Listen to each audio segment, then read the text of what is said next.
भगवद गीता का शांति का मूल संदेश। गीता से कैसे शांति प्राप्त करें? क्या आपके जीवन में भी शांति की कमी है? क्या आपको भी लगता है कि मन हमेशा अशांत रहता है, कभी क्रोध में, कभी चिंता में, तो कभी लोभ और मोह में? अगर हां, तो यह वीडियो आपके लिए है। आज हम जानेंगे कि भगवद गीता के शांति के संदेश में ऐसा क्या विशेष है जो आज के इस भागदौड़ भरे जीवन में भी हमें शांति का मार्ग दिखा सकता है। यह वीडियो आपकी जिंदगी बदल सकता है, तो अंत तक बने रहिए, क्योंकि आज हम समझेंगे कि श्री कृष्ण ने अर्जुन को युद्धभूमि में कैसे शांति का उपदेश दिया था और कैसे हम भी इसे अपने जीवन में लागू कर सकते हैं। सबसे पहले समझते हैं, शांति का अर्थ क्या है। हम में से कई लोग सोचते हैं कि शांति का मतलब है शोर शराबे से दूर रहना, अकेले रहना या किसी हरे भरे पहाड़ पर जाकर समय बिताना। लेकिन भगवद गीता में शांति का मतलब इससे कहीं अधिक गहरा है। श्री कृष्ण कहते हैं कि शांति का अर्थ है मन की स्थिरता, चाहे आपके जीवन में कैसी भी परिस्थितियां हों। सुख हो या दुख, जीत हो या हार, आपका मन शांत और स्थिर बना रहे। गीता के अनुसार सच्ची शांति भीतर से आती है, बाहर से नहीं। तो सवाल उठता है, यह आंतरिक शांति कैसे प्राप्त की जाए? भगवद गीता के कुछ महत्वपूर्ण श्लोक हमें इसका उत्तर देते हैं। तो अब जानते हैं गीता के कुछ प्रमुख श्लोक और उनका जीवन में क्या महत्व है।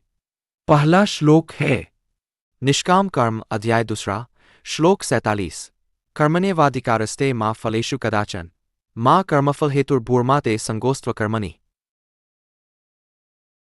इसका अर्थ है, तुम्हारा अधिकार केवल कर्म करने में है, लेकिन कर्म के फलों पर नहीं। श्री कृष्ण हमें सिखाते हैं कि अगर आप अपने काम के परिणाम के बारे में सोचते रहेंगे, तो आपका मन हमेशा बेचैन रहेगा। लेकिन अगर आप फल की चिंता किए बिना अपना कर्तव्य निभाएंगे, तो शांति खुद ब खुद आपके पास आ जाएगी। आज की जिंदगी में हम अक्सर इस श्लोक को भूल जाते हैं। चाहे एग्जाम का रिजल्ट हो, प्रमोशन की उम्मीद हो या किसी बिजनेस डील का रिजल्ट, हम हमेशा परिणाम की चिंता में लगे रहते हैं। लेकिन गीता कहती है, बस अपना काम करो, फल की चिंता मत करो। यही सच्ची शांति का मार्ग है। और एक श्लोक, इच्छाओं का त्याग, अध्याय 2, श्लोक 70। आपूर्यमान अमचल प्रतिष्ठन समुद्रमापा प्रविशन्ति यद्वत् तद्वत् कामा यम प्रविशन्ति सर्वे स शांतिमाप्नोति न कामकामी। इस श्लोक में श्री कृष्ण एक सुंदर उदाहरण देते हैं। वे कहते हैं, जैसे नदियां समुद्र में मिलती है, लेकिन समुद्र स्थिर रहता है, वैसे ही वह व्यक्ति शांति प्राप्त करता है जो इच्छाओं के प्रवाह में बहता नहीं है। आज हमारी सबसे बड़ी समस्या है इच्छाओं की अधिकता। नया फोन चाहिए, नई कार चाहिए और ज्यादा पैसा चाहिए। लेकिन जितनी इच्छाएं बढ़ती है, मन उतना ही अशांत होता है। गीता कहती है, इच्छाओं पर नियंत्रण पाकर ही शांति प्राप्त हो सकती है। एक और श्लोक, मन का संयम, अध्याय 6, श्लोक 7। जितात्मनः प्रशांतस्य परमात्मा समाहितः शीतोष्ण असुख दुःखेषु तथा मानापमान्योः। इस श्लोक का अर्थ है, जिसने अपने मन को जीत लिया, वही सच्ची शांति प्राप्त करता है। अगर आप किसी की बुराई सुनकर परेशान हो जाते हैं, तो इसका मतलब है कि मन अशांत है। अगर आप तारीफ सुनकर अहंकारी हो जाते हैं, तो भी मन अशांत है।